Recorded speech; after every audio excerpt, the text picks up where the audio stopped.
ബാർകോഴ case Thiruvananthapuram vigilance പ്രത്യേക കോടതി ഇന്ന് പരിഗണിക്കും. കെ മാണിക്കെതിരായ കേസ് അവസാനിപ്പിക്കാൻ അനുമതി നൽകണമെന്നാവശ്യപ്പെട്ട് അന്വേഷണ ഉദ്യോഗസ്ഥൻ സമർപ്പിച്ച റിപ്പോർട്ടാണ് കോടതി പരിഗണിക്കുന്നത്.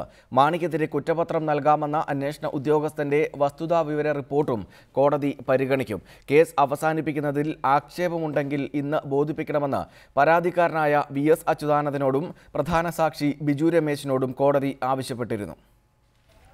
ബാർ ഉടമകളിൽ നിന്ന് ധനമന്ത്രി കെ മാണി കോഴ വാങ്ങിയതിന് ആവശ്യമായ തെളിവുകൾ ലഭിച്ചില്ലെന്നും കുറ്റപത്രം സമർപ്പിക്കാൻ തക്ക തെളിവുകളില്ലാത്ത സാഹചര്യത്തിൽ കേസ് അവസാനിപ്പിക്കാൻ അനുമതി തേടിയാണ് അന്വേഷണ ഉദ്യോഗസ്ഥൻ കോടതിയിൽ അന്തിമ റിപ്പോർട്ട് സമർപ്പിച്ചത്.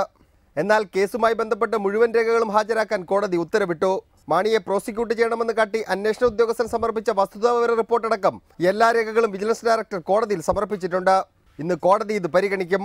കൂടാതെ കേസ് അവസാനിപ്പിക്കുന്നതിന് എതിർപ്പുണ്ടെങ്കിൽ ബോധിപ്പിക്കാൻ പരാതിക്കാരനായ VS അച്യുതാനന്ദനും പ്രധാന സാക്ഷി ബിജു രമേശിനും കോടതി നോട്ടീസ് അയച്ചു.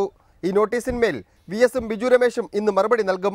രാഷ്ട്രീയ സമ്മർദ്ദങ്ങൾക്ക് വഴങ്ങിയാണ് ഉദ്യോഗസ്ഥൻ റിപ്പോർട്ട് സമർപ്പിച്ചതെന്നും അതുകൊണ്ട് തന്നെ കൂടുതൽ അന്വേഷണം വേണമെന്നുമുള്ള ആവശ്യം VS ഉന്നയിക്കാനാണ് സാധ്യത.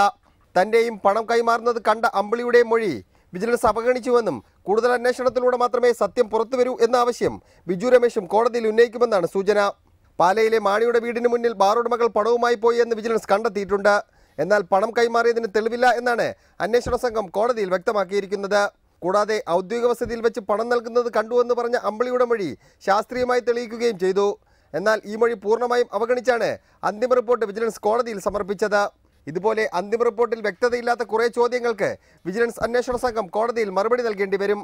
എന്തായാലും റിപ്പോർട്ടിന്മേൽ കോടതിയെടുക്കുന്ന തീരുമാനം നിർണായകമാണ്. റിപ്പോർട്ടർ തിരുവനന്തപുരം.